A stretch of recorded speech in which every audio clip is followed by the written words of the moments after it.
ভাইপোর আসল সত্য ফাঁস করে দিলেন এই তৃণমূল নেত্রী। একেবারে রাজনৈতিকভাবে বিবস্ত্র করে দিলেন ভাইপোকে।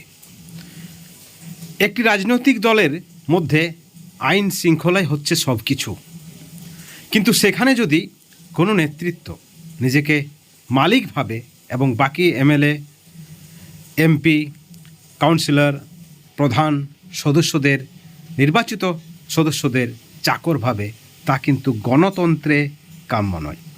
তৃণমূলের ভরাডুবির পরেই বিস্ফোরক তৃণমূল নেত্রী, তৃণমূলের প্রাক্তন জেলা সভাপতি। আপনারা সকলে জানেন, বিপুল জনসমর্থন নিয়ে রাজ্য সরকার গঠন করতে চলেছে বিজেপি। আগামী 9 তারিখ শপথ গ্রহণের দিন, নতুন রাজনৈতিক অধ্যায়ের সূচনা। ঠিক এই পরিপ্রেক্ষিতে একের পর এক তৃণমূল নেতা নেত্রীরা ক্ষোভ প্রকাশ করছেন, ক্ষোভ উগরে দিচ্ছেন অভিষেক বন্দ্যোপাধ্যায়ের বিরুদ্ধে। অনেকেই বলছেন তৃণমূলের পতনের জন্য অভিষেক বন্দ্যোপাধ্যায়ই দায়ী। শিলিগুড়ির প্রাক্তন তৃণমূল জেলা সভানেত্রী পাপিয়া ঘোষ বলছেন, দাপুটে এই নেত্রীর বিস্ফোরক মন্তব্য যে অভিষেক বন্দ্যোপাধ্যায়ের জন্যই নাকি দলের পতন হয়েছে।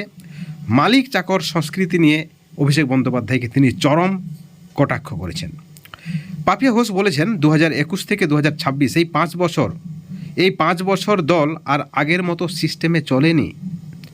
কোথাও যেন মনে হয়েছে গোটা দলটাই মালিক আর চাকরে পরিণত হয়েছে, এবং মালিক হচ্ছেন অভিষেক বন্দ্যোপাধ্যায়, মমতা বন্দ্যোপাধ্যায়, আর বাকি সবাই চাকর। তৃণমূলের এই নেত্রীর তাৎপর্যপূর্ণ মন্তব্য যে মানুষ সাধারণ তৃণমূলকে বা তৃণমূলের মতো দলকে প্রত্যাখ্যান করেনি, প্রত্যাখ্যান করেছেন দাম্ভিক অহংকারী নেতাদের। অত্যন্ত বড় একটা তাৎপর্যপূর্ণ মন্তব্য। আপনারা দেখলেন মনিরুল ইসলাম থেকে শুরু করে আরও অনেক নেতারাই কিন্তু অভিষেক বন্দ্যোপাধ্যায় এবং তৃণমূলের নীতি নিয়ে, নিয়ম শৃঙ্খলা নিয়ে ক্ষোভ করে দিয়েছেন।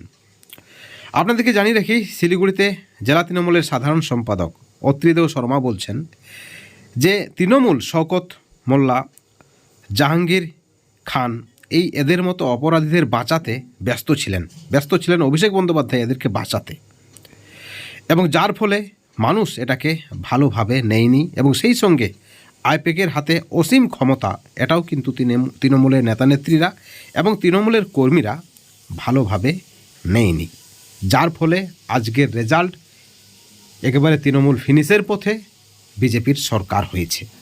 বন্ধুগণ, তৃণমূল নেতানেত্রীদের এই যে একটা মারাত্মক অভিযোগ, তাতে মনে করা হচ্ছে যে ভাইপোর কেরিয়ার একেবারে ফিনিশ। তৃণমূলে একেবারে বিদ্রোহের বুলডোজার। তৃণমূল শেষ হতে আর কয়েক মাস সময় লাগবে, যেমনটা মনে করছে রাজনৈতিক মহল। এই ভিডিওর পরিপ্রেক্ষিতে আপনাদের কি মতামত অবশ্যই আপনারা কমেন্ট করে জানাবেন। পরবর্তী আপডেটের জন্য চ্যানেলে নজর রাখবেন। Thank you.